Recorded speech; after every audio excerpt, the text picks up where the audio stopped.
Selamat siang Sobat Eskan.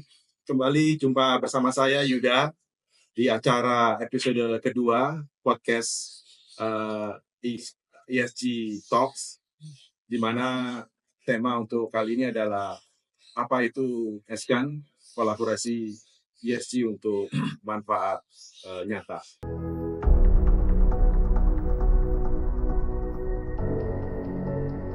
Since establishment in 1983, China Non-Ferrous Metal Industries Foreign Engineering and Construction Company Limited. Dan kembali bersama saya di sini ada di paling kiri ada Pak Vincent Yusuf. Beliau adalah salah satu dewan pengawas dari Eskan. Kemudian di sebelah beliau ada Pak Husni Kamil. Pak Husni Kamil merupakan wakil ketua umum dari Eskan. Dan kembali di sini ada Mas Jalal, salah satu dewan pakar Eskan. Nah, kita langsung aja nih ngobrol-ngobrol. Saya mau tanya dulu ke Pak Husni nih. Pak Husni, mohon dijelaskan kepada kami, apa itu Eskan dan kira-kira apa manfaatnya untuk masyarakat, pemerintah, dan swasta. Silakan. Jadi ESGAN itu adalah ESG Asosiasi App Nusantara. Jadi ini satu wadah kolaborasi. Wadah kolaborasi ini jadi organisasi tempat berkumpulnya para pelaku usaha, perusahaan, kemudian juga akademisi, praktisi. Jadi mereka berkumpul untuk mencari solusi nyata dan juga berbagi pengalaman dan akhirnya. As one of the earliest going global enterprises from China, represented project contracting capabilities of China in non-ferrous metal industry overseas. Mencari cara untuk mengimplementasikan ESG yang terbaik di Indonesia. Seperti itu, Pak. Terima kasih, Pak. Jadi anggotanya tidak hanya perusahaan, tapi bisa individu juga ya? Tidak hanya perusahaan, jadi bisa individu, bisa asosiasi. Kita berkumpul di sini untuk berkolaborasi untuk mencari cara untuk penerapan ESG yang terbaik di Indonesia. Kalau sedikit, ini Pak, bocoran acara yang paling dekat apa nih kira-kira? Jadi acara yang paling dekat itu kita akan ada webinar dan juga seminar. Ya. Jadi untuk membuat perusahaan-perusahaan atau individu untuk mencari tahu apa sih sebenarnya ESG itu manfaatnya, kemudian juga bagi perusahaan tuh apa nih yang menarik untuk penerapan, fungsinya apa sih setelah diterapkan, apa keuntungan untuk perusahaan. Seperti itu. Oke, terima kasih Pak Husni. Jadi itu tadi Sobat Eskan, kira-kira apa yang sudah dijelaskan Pak Husni terkait dengan apa itu Eskan dan kira-kira siapa yang bisa menjadi anggota. Sekarang saya mau beralih ke Pak Winston. Pak Winston, selamat siang Bapak. Ya, ini Pak, mohon dijelaskan juga ke kami Pak, kira-kira manfaat Eskan buat para anggotanya seperti apa ya Pak? Dan mungkin Bapak sedikit sebutkan harapannya dari Eskan ini terhadap anggota-anggota itu bagaimana? Silakan Bapak.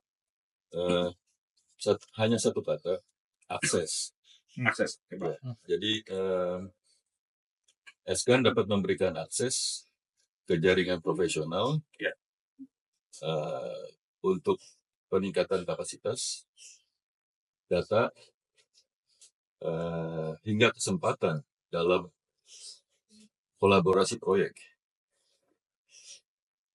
Kami akan membantu perusahaan atau organisasi yang mau dan serius untuk berkomitmen dalam menerapkan ESG. Tapi tidak yang dimana mereka tidak tahu hendak memulai dari mana.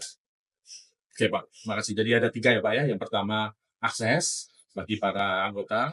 Kemudian yang kedua adalah peningkatan kapasitas ya Pak ya. Mungkin ada beberapa training ya Pak di sini. Terus yang ketiga adalah bagaimana Eskan ini nanti punya positioning ya Pak ya, untuk mempengaruhi kebijakan pemerintah yang terkait dengan ESG Pak. Ya, terima kasih Pak Vincent.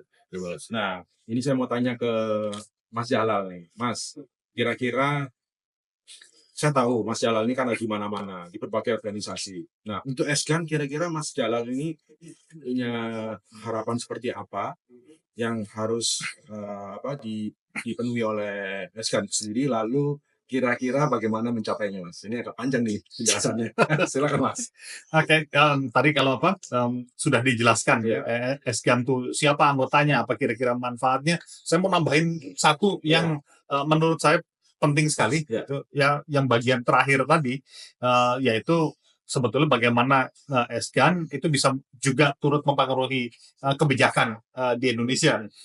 Tadi Pak Winston sudah pernah menyatakan ke kita semua, perusahaan-perusahaan kebingungan kan gitu ya.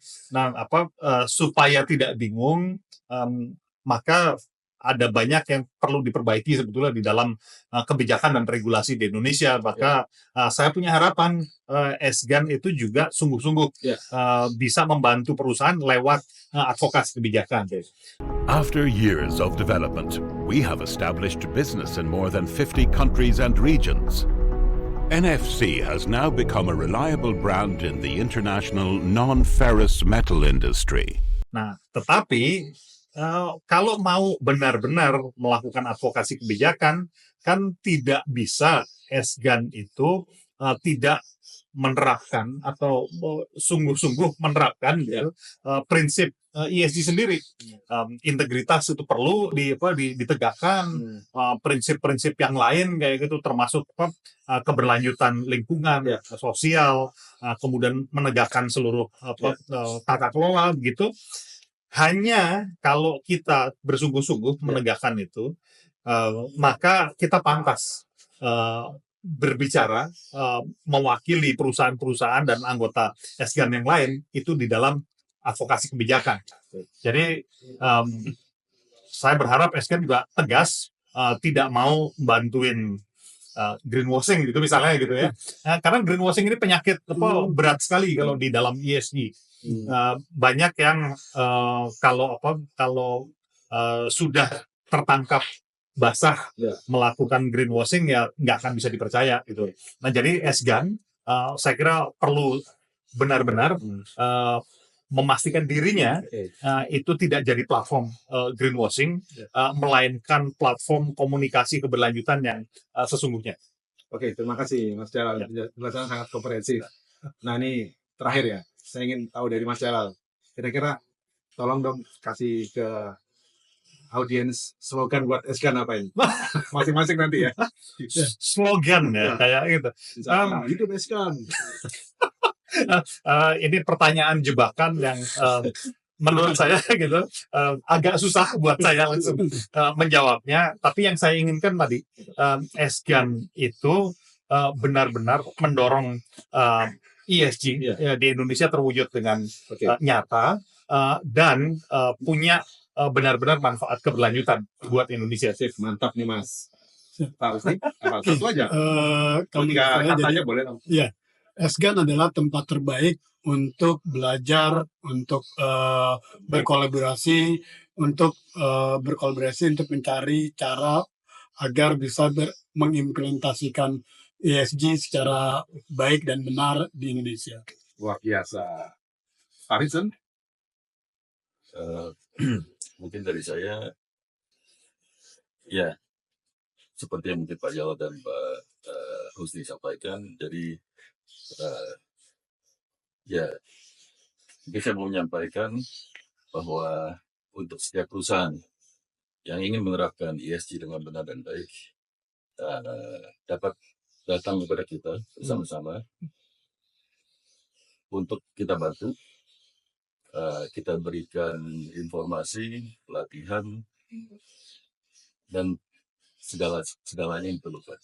Oke, terima kasih Pak Vincent. Top ini Pak. Jadi Sobat SGAN, meskipun dari sudut pandang yang berbeda-beda nih tadi, mereka semua atau berempat sepakat bahwasanya SGAN adalah rumah kolaboratif bersama bagi pelaku SGAN di Indonesia. Mungkin itu yang bisa kami sampaikan di sesi kali ini. Sampai jumpa di sesi yang berikutnya. Salam ESG.